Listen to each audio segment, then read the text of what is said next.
Do you know how you reach your customers? Do you know how they find you? And do you know how you can deliver the most value to them? Well, on today's episode of Strategy Made Simple, we're talking about just that. We're going through the social business model canvas, and we're looking at the channels section. Welcome to Strategy Made Simple.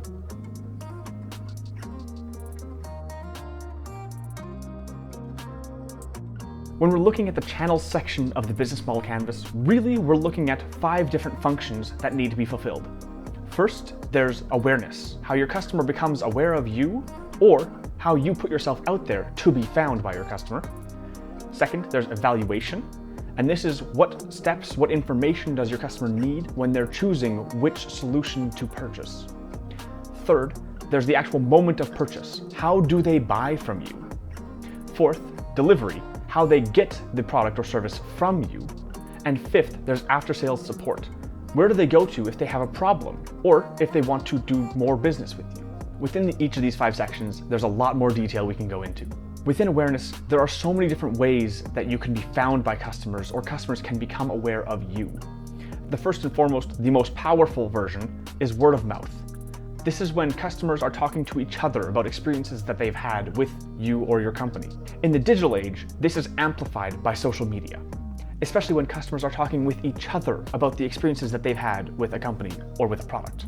Other ways customers might become aware of you is through advertising or sponsoring a sports event, or you might be present at a trade show for a relevant industry. Regardless, when we're talking about awareness, that's the first point of contact, and the second and the third, because often it takes a while for customers to actually come to a decision point when they start to evaluate, when they recognize they have a problem that they need to solve.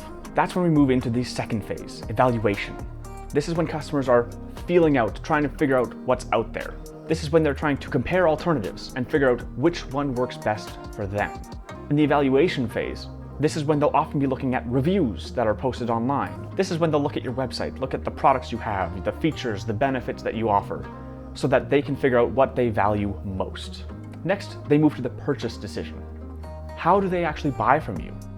Do they have to go to a physical store? Do you have an online store? Is it sold through agents who go door to door? Or is it through an event? Is your product purchased from you, your company? Or is it purchased through a partner or a different retailer? These are all of the different elements that go into the purchase moment. Next, we have the moment of delivery. How does the customer get the product in their hand, or how do they receive the service that's being offered? In product businesses, this is often through either receiving the product at the point of sale where they purchased it, or through a delivery at a later date. Online sales, especially, we're looking at later delivery. With services, it's a little more interesting. There are more decisions to be made here. When you're delivering the service, how often do they get the service? Is it a one-time event? Is it on a recurring schedule, or is it whenever they call? And when the service is being delivered, does the customer have to go to a location to receive the service? Or does the service delivery come to them?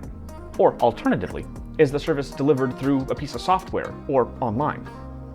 There are many ways to deliver products and services. So it's just a matter of figuring out which one works best for what you're offering and the value proposition you're trying to present. And finally, we have after-sales support. This is your feedback form. This is your customer service if there's a problem. How does the customer get in touch with you? Do you have an email address? Do you have a chat bot on your website? Do you have a mail-in rebate form where they give a review of the service as a whole? Or do you have a social media for your company where you can interact with your customers, build up customer loyalty, and solve their problems? Those are a couple examples of things that can be done with your channels, or ways in which they can be offered. Next, there's an important difference within each of these sections, and that's whether you own the channel as your company or as your organization, or if it's a partner channel provided by somebody else or a different organization. Whenever I mentioned social media, it's likely that you're working with a partner channel because you, your company, did not create the channel. You do not own it. You cannot change it at its base function. So the difference between owned channels and partner channels is in the owned channels, you create it and you control it. You can determine who has access and who does not. And with owned channels, You often build up the asset over time. It becomes one of your resources to have this owned channel. This is your website and its domain. This could be an experienced sales force or in-house customer service team. It could be an entire network of brick-and-mortar stores that your company owns. Meanwhile, on the other hand, partner channels are those that others control. If you are franchising out your physical locations, or if you're working with a separate retailer that you sell within, those are partner channels. Any social media, if you have a Facebook page or a Twitter account, maybe a TikTok, each of those social media are their own partner channel. Working with a partner channel can be very beneficial to expand your reach, as you often don't have to spend as much to reach as many people. But, like I said before, with owned channels, you're building up an asset in addition to a marketing channel or a delivery channel. That asset can be used over time and can contribute to the overall value that you can provide as a company.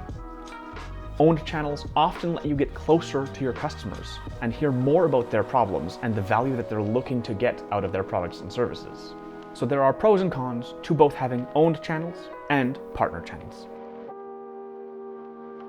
And now we're moving on to the case study for this episode, Aravind Eye Hospitals. The Aravind Eye Care System is a social enterprise that exists to reduce the number of cases of preventable blindness in southern India. Their model is pay if you can, and every customer has the option of paying or receiving treatment for free. Within their 2019-2020 annual report, they say 53% of their customers deliberately chose to pay full price.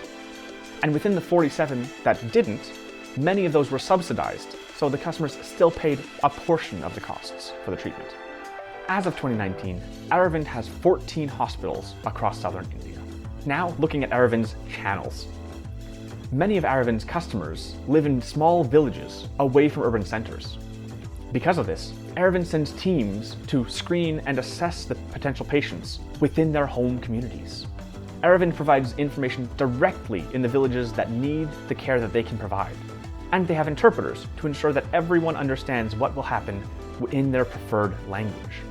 Aravind takes no appointments, and their services are provided as soon as possible, provided the patient doesn't need any complicated pre-surgery care. This form of channel, where they reach out into local communities, they call community outreach. Aravind has also developed very specialized procedures so that they're able to provide these surgeries quickly and efficiently to make sure that the delivery of the service is fast. They do this because many of the patients wouldn't be able to return for a second visit or a follow-up, so they make sure to do as much as they can in a single visit. This also brings down the cost overall, because each doctor is spending less time with each patient. Then, when the patients return to their home villages, these community outreach centers continue to provide the follow-up care that they need. The value proposition for Aravind is quick and high-quality eye surgery. Their customers are people with conditions that cause preventable blindness in India. The activities that they perform are primarily eye surgery and the associated care, but they also provide mass manufacturing of associated medicines and supplies for optical surgeries, training and education. They do research and consulting and advocacy. Some of the relationships that they have are long-term relationships with ambassadors and agents that live in various communities across India. The relationships with their customers are often very short and involve the surgery and the aftercare support. The resources they have include the hospital space itself. The intellectual property that they have include the processes and efficiencies that they've found for these procedures, information that they freely share with others. They have professional staff, both doctors and the support staff, and they have equipment required for surgery. Some of the partners that they have include Aurolab, which is the manufacturing division of Aravind. Aurolab researches, develops, and manufactures many of the medicines and supplies that are needed for these optical surgeries, and provides them to Aravind as a partner. Aravind also publishes an extensive list of the partners that they have, both for service provision and for extending their research. The full list of partners is available through a link below. The revenues that Aravind earns are primarily from fees for surgeries, and the profit from these paying customers is enough to cover the costs of all of the free surgeries that they provide. Outside of the main surgery business, Aurolab earns revenue by selling the products they manufacture to Aravind as their anchor customer, as well as exporting to 160 different countries. Aravind's main expenses involve their staff and the real estate that they require and maintaining these facilities up to medical standards. Aravind is a great example of a social enterprise that serves the poorest communities. Groups of people known as bottom of pyramid customers because they exist on the lowest income tier. They provide free services to those who need it without discriminating between any customer. The way they've been able to scale up and provide services to so many people is incredible. And I really recommend you go and watch the documentary on them. I've included a link to that in the description as well. Thank you for joining us on this episode of Strategy Made Simple. Strategy Made Simple exists to help social entrepreneurs do business better by improving their business development and their marketing. If you're interested in creating your own social business model canvas, there is a link in the description where you can access your own copy, where you can print it out and do it with your group, with your organization. And if you'd like specific coaching from Strategy Made Simple on how to do your social business model canvas, you can reach us by email at matthew@strategymadesimple.ca, or you can tweet at me at Matthew Rempel on Twitter. Do you have any questions, comments, or concerns about this episode? Please feel free to leave a comment or tweet at me, again, at Matthew Rempel. If you'd like more information about Strategy Made Simple, please visit our website, strategymadesimple.ca. Now, as you go to develop your channels, make your customers aware of you and to deliver your product well, keep it simple.